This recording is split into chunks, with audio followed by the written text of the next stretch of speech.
You wake up with the echo of something powerful still clinging to you. Your body feels alert. Your mind feels unsettled. For a brief moment, you know you were somewhere else. There was a place, a sequence, a feeling that seemed important, almost urgent. And then, it fades, not slowly, not gently, but suddenly. Like a door slammed shut inside your own mind. You try to reach for it. The images blur. The emotions dissolve.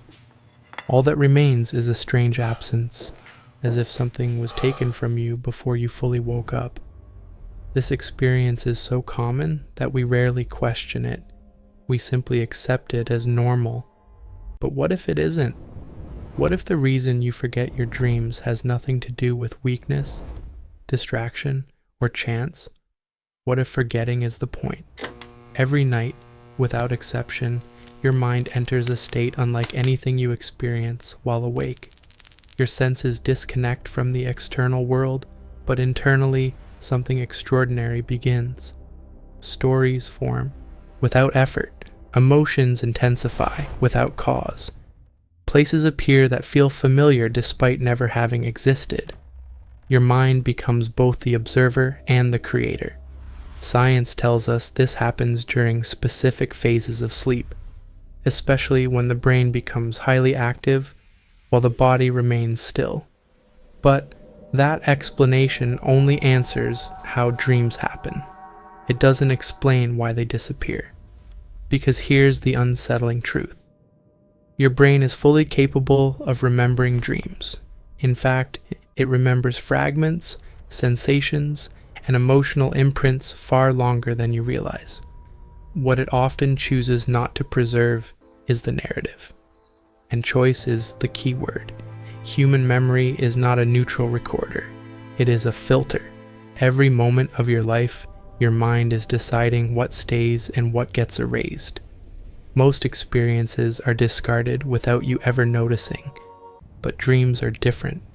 Dreams are not processed like waking memories. They don't arrive labeled, categorized, or anchored to time and place. They exist outside the structure your waking identity depends on, and that makes them dangerous to the mind that needs order. When you are awake, your identity relies on continuity, a sense of self, a timeline, a clear boundary between real and imagined. Dreams violate all three. In a dream, you can be someone else without resistance. You can experience fear, love, or loss without context. You can accept impossible events without questioning them. Your mind does not ask, "Is this real?"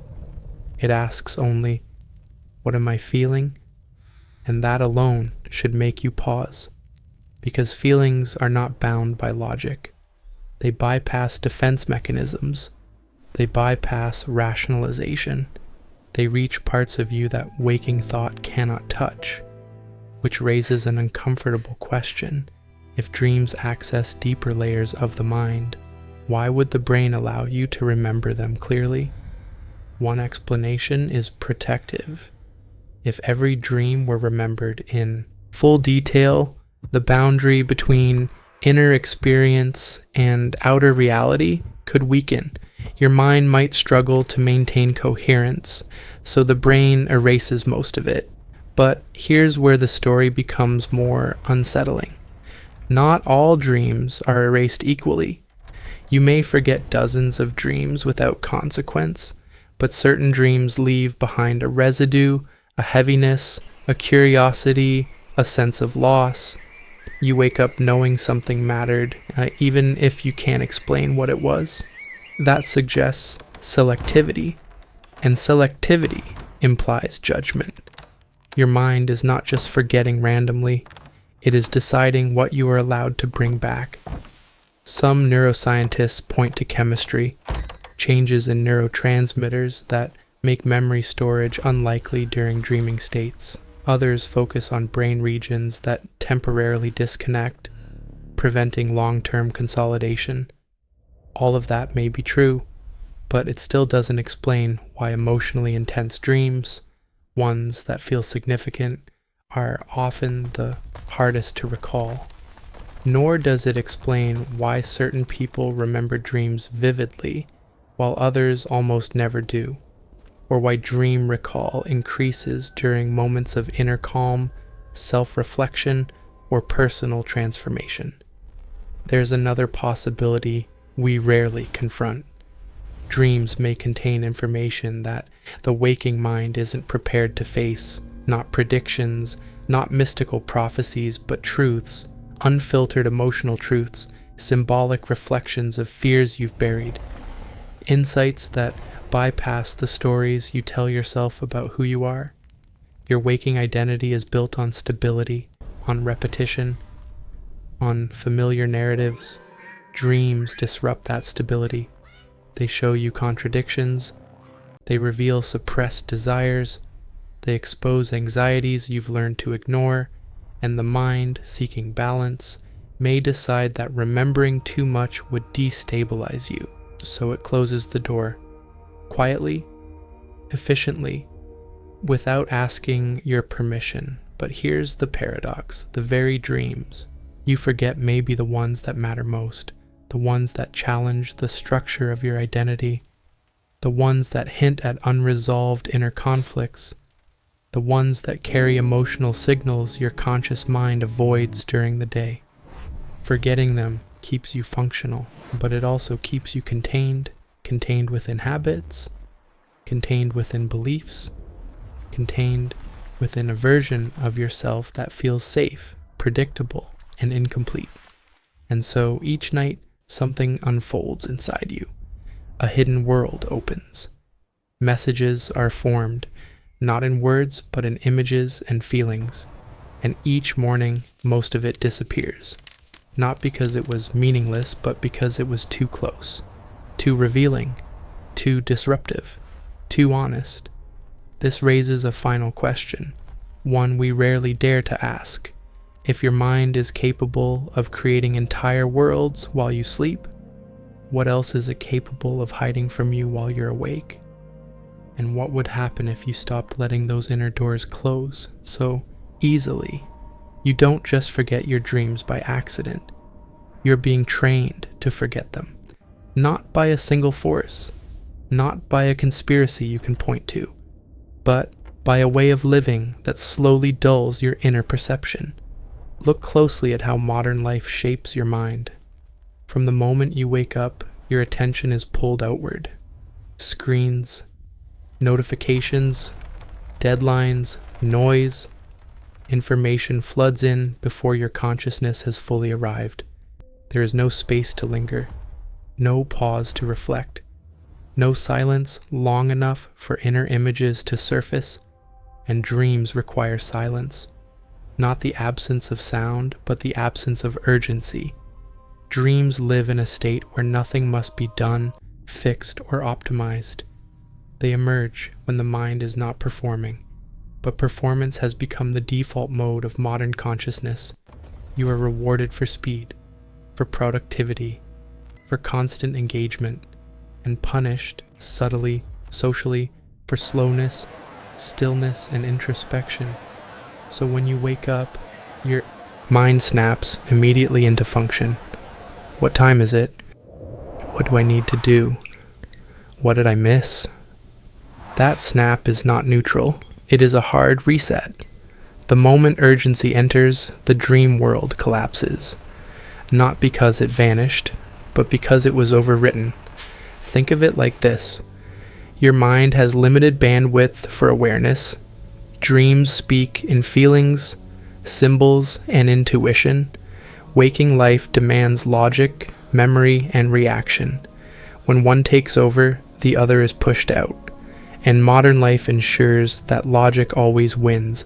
This is why abrupt awakenings erase dreams so effectively. Alarms, bright lights, sudden movement. The mind switches instantly from inner awareness to external control. Anything unfinished inside you is discarded, but even more disturbing is this. You don't only forget dreams in the morning. You forget them before you wake up. Sleep is not a single state. It is a cycle, repeating layers of depth and surface. Each cycle gives you brief access to intense inner experiences, and each transition risks wiping them away. If your sleep is fragmented, if your mind is overstimulated, if your nervous system never fully relaxes, those cycles are disrupted. Dreams still happen, but they don't land. They pass through without leaving a trace, and this has consequences far beyond curiosity, because dreams are not entertainment. They are processing chambers. Your mind uses them to integrate emotion, to rehearse fear safely, to resolve conflict symbolically. When this process is weakened, the emotion doesn't disappear. It leaks. It becomes anxiety without cause, restlessness without explanation, a sense of emptiness you can't name. You feel like something is missing, but you don't know what. So you distract yourself, and distraction further weakens dream recall. It's a loop. Now here's the part most people never consider. Dream memory is not only biological, it's psychological. Your mind remembers what it values. If dreams are treated as meaningless, disposable, or childish, your brain stops prioritizing them. If waking life is framed as the only real domain, the inner world loses importance, and memory follows importance. This is why cultures that honored dreams remembered them more clearly, and why individuals going through inner change suddenly begin recalling dreams again. Not because the brain changed, but because attention did. Attention is permission. What you attend to survives, what you ignore fades, and modern life is engineered to pull attention outward relentlessly. There is another layer to this: stress. When your nervous system is constantly activated, your mind shifts into survival mode. Survival mode does not care about symbolism. It does not care about reflection. It does not care about inner meaning. It cares about immediate action. So the brain suppresses anything that doesn't serve short-term function. Dreams are quiet, subtle, non-urgent. They are the first thing to go. This explains why people often remember vivid dreams during vacations, retreats, or moments of emotional openness. The pressure drops, the mind softens, the inner world becomes audible again, and with it comes something else: insight. People report dreams that feel guiding, clarifying, emotionally revealing, not mystical in a dramatic sense, but precise, as if something inside them is finally allowed to speak, which brings us to an uncomfortable possibility. What if forgetting dreams isn't just a side effect of modern life? What if it's one of its hidden costs? A mind disconnected from its inner world is easier to direct, easier to distract, easier to define from the outside. If you don't hear your own symbols, you adopt the symbols given to you. If you don't process your emotions internally, they are processed for you by culture, ideology, and consumption. This doesn't require intention. It emerges naturally from structure. A system that values output over insight will slowly erode access to inner awareness. And dreams are the deepest access point you have. They bypass social roles, they bypass rational masks. They show you what is not what's acceptable. That makes them inconvenient. So they fade, quietly, efficiently, night after night. But here's the turning point. This erosion is not permanent. Dream recall is not a gift reserved for a few. It is a capacity that responds to environment, intention, and inner stillness. When people slow down, even slightly, dreams return. When they reduce stimulation, dreams deepen. When they listen, dreams speak. And when dreams speak, they change how you see yourself. Not by giving answers, but by revealing questions you didn't know you were avoiding. In the final session, we'll confront the most unsettling idea of all. What if some dreams are forgotten, not because they are meaningless, but because they threaten the version of yourself you've been trained to maintain And what happens when you start remembering anyway? There is a moment, rare, fleeting, when a dream refuses to disappear. You wake up, and instead of slipping away, it stays. Not as a clear story, not as a sequence of images, but as a knowing, a pressure in the chest, a quiet certainty, a feeling that something inside you has shifted. These are the dreams that don't feel random, they feel intentional. And these are the dreams most people fear without realizing it, because when a dream survives the night, it doesn't just show you images, it questions your identity. Your waking self is carefully constructed. It is shaped by repetition, habits, roles, expectations. It knows how to function. It knows how to survive. But it does not always know the truth. Dreams don't care about your social identity. They don't care who you think you are. They speak to who you actually are beneath the layers.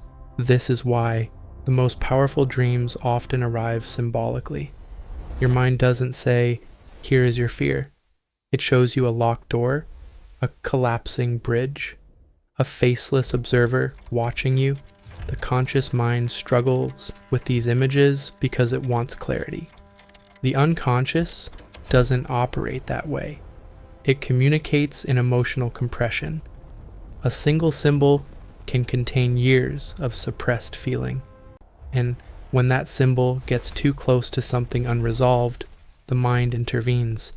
Not maliciously, not dramatically, protectively. Forgetting becomes a defense. Sigmund Freud believed dreams expose desires and conflicts the conscious mind rejects. Carl Jung believed dreams guide individuation, the process of becoming whole. Both agreed on one thing. Dreams reveal what waking consciousness avoids, and avoidance is comfortable. It keeps your life stable, predictable, manageable. But stability is not the same as truth. Some dreams challenge your sense of control. They confront you with guilt, fear, grief, or longing you've learned to suppress. Others go deeper.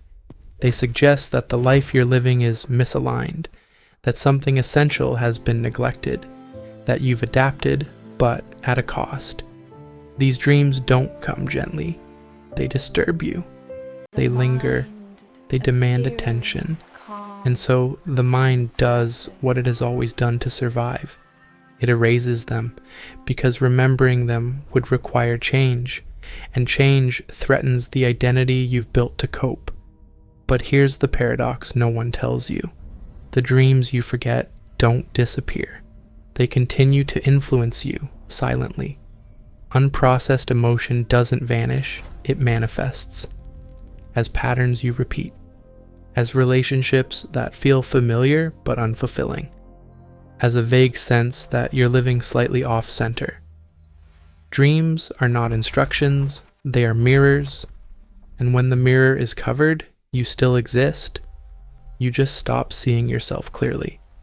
There is a reason people undergoing deep personal shifts suddenly begin remembering dreams again.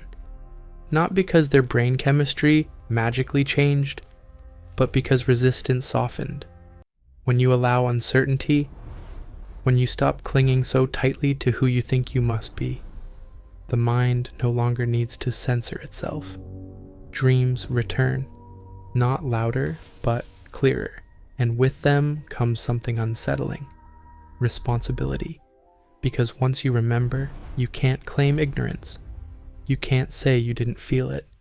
You can't say you didn't sense the imbalance. Dreams don't tell you what to do. They show you what you're already avoiding. That's why many people unconsciously sabotage dream recall. They fall asleep overstimulated. They wake up instantly distracted. They never pause long enough to listen. Not because they don't care, but because listening would change things. It would mean asking uncomfortable questions. Why does this image keep returning? Why does this feeling follow me into waking life? What part of me am I refusing to acknowledge? Dreams don't break you open overnight. They work slowly, they repeat, they echo, they nudge, and if ignored long enough, they fade from memory entirely. But the cost of forgetting is not peace. It is numbness, a dulling of intuition, a loss of inner guidance, a life lived efficiently but not deeply.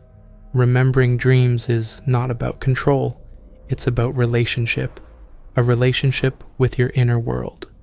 And like any relationship, it responds to how you treat it. If you rush past it, it withdraws. If you dismiss it, it goes quiet.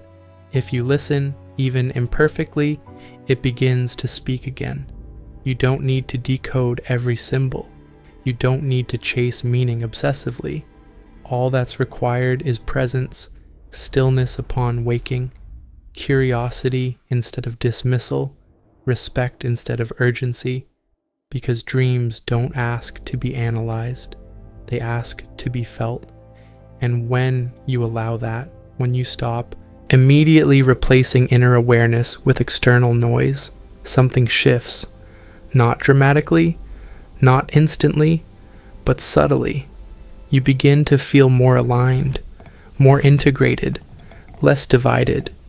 And perhaps that's the real reason forgetting dreams became normal. A society that never pauses long enough to listen inward will forget how to hear itself. But you don't have to. The door hasn't disappeared. It's simply been ignored. And the moment you decide to stop ignoring it, to sit with what arises instead of overwriting it, you begin reclaiming something quietly powerful, not hidden knowledge, not mystical authority, but intimacy with your own mind.